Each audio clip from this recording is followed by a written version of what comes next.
Friends, स्वागत है आप सभी का हमारे YouTube चैनल पर। देखिए, हमारा टॉपिक चल रहा है लाभ हानि का। यहाँ पे हम देखते हैं जब कोई दो वस्तुएं इस समान मूल्य पर ही बेची जाती है तो हमें वहां पे देखना होता है कितना लाभ हुआ है और कितना हानि हुआ है। तो देखिए, इस टाइप के क्वेश्चन दिए होते हैं। ए ने दो टीवी, ए के पास दो टीवी थे, समान मूल्य पर बेच दिए। एक पर उसे 20% का लाभ हुआ और दूसरे पर उसे 20% की हानि हुई। तो ये बताइए उसे कुल कितने परसेंट लाभ या हानि हुआ। तो देखिए, इस टाइप के क्वेश्चन में हम यहाँ पे लगाते हैं वर्ग अंतराल। देखिए, यहाँ पे वर्ग अंतराल लगाते हैं। देखिए, यानी कि जब समान लाभ या हानि हो तो देखिए किस टाइप से लगाते हैं। मान लीजिए x% लाभ हुआ था, ठीक है दोस्तों, x% लाभ हुआ और y% हानि हुई। तो यहाँ से हम इसको y से यहाँ से घटा देंगे, ठीक है दोस्तों। y% हानि हुई और देखिए उसके बाद हम क्या करेंगे, यहाँ से ये माइनस माइनस, ये जब माइनस की और प्लस की गुणा करते हैं तो माइनस आ जाता है और यहाँ से हम लिख देंगे x% गुने y% और इसको पूरे को भाग कर देते हैं यहाँ से 100 से, ठीक है दोस्तों। ये हमारी ट्रिक कह लीजिए या कॉन्सेप्ट कह लीजिए। तो यहाँ से हम किसी भी क्वेश्चन को सोल्व करेंगे। देखिए, यहाँ पे दिया हुआ है कि दो टीवी 20% हानि पर और 20% लाभ पर बेचे गए। तो देखिए, पहला इसमें दिया हुआ है 20% लाभ, तो यहाँ से 20% लाभ दिया हुआ है। उसके बाद दिया हुआ है दूसरा 20% हानि पर, यानी कि यहाँ से 20% हानि पर दिया हुआ है। उसके बाद हम इनकी दोनों की कर देते हैं गुना, यानी कि देखिए यहाँ से 20% गुने 20%, इनमें से एक माइनस है एक प्लस है, तो माइनस प्लस की गुना माइनस हो जाएगी और इसे हम कर देंगे 100 से भाग, ठीक है दोस्तों।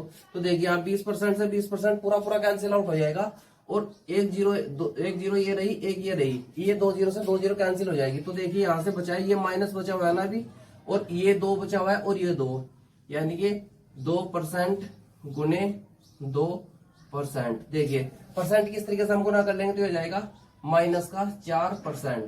तो यहां से हम बोल सकते हैं, जैसे माइनस आया है, माइनस का अर्थ होता है हानि, हानि यानी कि उस बंदे को ए को 4% की हानि हुई है अपने टोटल बिक्री पर, ठीक है दोस्तों।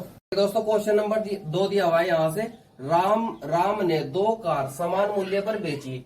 एक पर उसे 20% का लाभ हुआ और दूसरी पर उसे 10% की हानि हुई। तो ये बताइए उसे टोटल कितना परसेंट लाभ या हानि हुई। तो देखिए दोस्तों, यहाँ से हम हानि, अगर हमें हानि होती है तो हमसे माइनस डिजिट से काउंट करते हैं, और अगर हमें हुआ लाभ तो हमसे प्लस साइन से डिनोट करते हैं। तो देखिए हम एक ट्रिक लिख देते हैं। जब हमें हुआ है लाभ, मान लीजिए हमें x% लाभ हुआ, ठीक है दोस्तों, x% हमें यहाँ से हुआ लाभ। अब उसके बाद बोला गया हमें हानि हुई है, तो यहाँ से हम लगाएंगे y, और ये y हम लिखते हैं यहाँ से कि हमें y% हानि हुई है। तो देखिए अब इन दोनों की कर लेते हैं हम गुना, यानी कि x गुने y, और इसको कर लेते हैं हम 100 से भाग। तो देखिए माइनस और प्लस की गुना हुई है ना, तो यहाँ पे इनके बीच में आ जाएगा माइनस। तो ये हमारी रहेगी ट्रिक इस टाइप के क्वेश्चन को सोल्व करने के लिए। तो देखिए हम इसे कैसे करते हैं। राम ने 2 कार समान मूल्य पर बेची, एक पर उसे 20% का लाभ हुआ, तो देखिए यहाँ से लिख देते हैं 20%, ठीक है दोस्तों। अब यहाँ से माइनस है क्योंकि दूसरी पर हमें 10% की हानि हुई है, तो यहाँ से माइनस का 10%, ठीक है दोस्तों। अब देखिए उसके बाद यहाँ से फिर से माइनस है और इन दोनों की हो गई है गुना, यानी कि 20% गुना 10%, ठीक है दोस्तों। और इसे 100 से किया हुआ है भाग यहाँ पे। तो देखिए यहाँ से 2 जीरो कैंसिल आउट हो जाएंगी और 20 से 10 घट जाएगा तो कितना बचेगा, यहाँ पे बच गया हमें 10%। अब ये माइनस का चिन्ह है, इसकी इसमें गुना हो जाएगी तो ये बचेगा 2%। अब 10% से अगर हम 2% घटाएंगे तो ये हमें बचेगा 8%। अब ये यहाँ से प्लस का आया है, अब अगर ये प्लस का आया है तो इसका मतलब हमें 8% का लाभ हुआ है, ठीक है दोस्तों। देखिए दोस्तों क्वेश्चन नंबर 3 दिया हुआ है, मोहन ने 2 घड़ियां समान मूल्य पर बेच दी। एक पर उसे 5% का लाभ हुआ और दूसरी पर उसे 5% की हानि हुई। तो ये बताइए उसे कुल कितने परसेंट लाभ या हानि हुई। तो देखिए जब होता है लाभ, जब लाभ होता है तो इसके लिए साइन होगा प्लस, और जब होगी हानि तो इसके लिए साइन होगा माइनस, ठीक है दोस्तों। तो देखिए यहाँ से हम अपनी उसी ट्रिक का यूज करते हैं। देखिए यहाँ से इसमें दिया हुआ है समान मूल्य पर बेचने पर पहली बार 5% का लाभ हुआ, तो यहाँ से हम लगा लेते हैं 5%। बीच में था माइनस, क्योंकि दूसरी बार हानि हुई है ना, तो हानि के लिए लगाएंगे माइनस। 5% की ही हानि हुई है यहाँ से। अब देखिए यहाँ से इसके बाद इनकी दोनों की गुना होगी, यानी कि 5% गुने 5%, ठीक है दोस्तों। और इसे 100 से हुआ था भाग।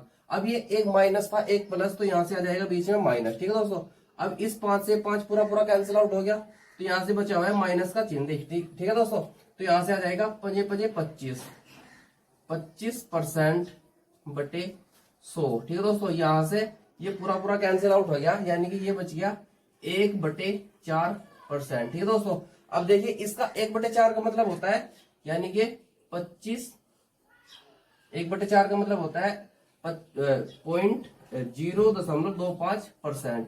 तो उसको जो हानि हुई है, क्योंकि ये माइनस में आया यहाँ से, ये हुई है हानि उसको, तो उसको इतनी हानि कुल सौदे में हुई है, इस सामान के लेन देन में उसको टोटल 2.5 की हानि हुई है। ठीक है दोस्तों, देखिए दोस्तों क्वेश्चन नंबर 4 हमें दिया हुआ है, एक व्यक्ति ने 2 वस्तुएं समान मूल्य पर बेची, पहली पर 20% का लाभ तथा दूसरी पर 25% का लाभ हुआ। यदि पहली वस्तु का क्रय मूल्य 10,000 रुपए है तो दूसरी वस्तु का क्रय मूल्य क्या होगा। देखिए दोस्तों अच्छा सवाल है ये, इस तरह के क्वेश्चन पेपर के अंदर आते हैं। देखिए यदि दूसरी, हमें यहाँ से क्वेश्चन को लेकर चलना है, यदि दूसरी वस्तु का क्रय मूल्य कितना दिया हुआ है 10,000 रुपए। अब देखिए ये क्रय मूल्य है, यहाँ से इतना खरीदा था और उसने बोला है कि पहली वस्तु का जो, हमें पहली वस्तु पर 20% का लाभ हुआ था, तो यहाँ से क्रय मूल्य दे रखा है हमें, यहाँ से हमें 20% का लाभ हुआ, तो यहाँ से 20% का लाभ इसके ऊपर ले लेते हैं। अब ये उसका विक्रय मूल्य हो गया, इतने रुपए में उसको बेचा था। अब उसने कहा कि समान मूल्य पर बेची है, यानी कि जितने रुपए में ये बेची है इतने में दूसरी भी तो बेची होगी ना। तो मान लीजिए वो x रुपए में बेची थी। ठीक है दोस्तों, अब x रुपए में बेची थी तो हमें यहाँ से उस पर 25% का लाभ हुआ। मान लीजिए ये उसका क्रय मूल्य है, अब उस पे यहाँ से हमें 25% का हुआ लाभ, तो यहाँ से लगा लेते हैं हम 100 से, हम इसे कर लेते हैं भाग। ठीक है दोस्तों, अब देखिए इसको हम सोल्व करते हैं, एक्स की वैल्यू निकालते हैं तो हमारा आंसर आ जाएगा। देखिए यहाँ से निकालते हैं हम 100 से 100 पूरा कैंसिल आउट हो जाएगा, और 25 पंजे 125, और देखिए 25 चौके 100, यहाँ से आ जाएगा 4। अब इस 5 से ये 40 भी कैंसिल आउट कर लेते हैं, ये आ जाएगा 80, यानी कि अब बच गया है 80 गुने 120। तो देखिए 12 8 96। ठीक है दोस्तों, अब 2 जीरो और, तो इतने रुपए यानी कि 9,600 रुपए में दूसरी वस्तु को खरीदा गया था। देखिए बड़ा क्वेश्चन था, लेकिन हमने बहुत शॉर्ट तरीके से इसको सोल्व कर दिया है। देखिए दोस्तों क्वेश्चन नंबर 5 हमें यहाँ से दिया हुआ है, एक व्यक्ति ने 2 गायें समान मूल्य पर बेची, पहली पर उसे 10% की हानि, दूसरी पर 5% की हानि हुई। यदि पहली का जो पहली गाय है उसका क्रय मूल्य 9,500 रुपए है, तो दूसरी का क्रय मूल्य क्या होगा। देखिए मान लीजिए पहली का यहाँ पे क्रय मूल्य दे रखा था 9,500 रुपए। ठीक है दोस्तों, अब देखिए इस पर हमें हुई है 10% की हानि,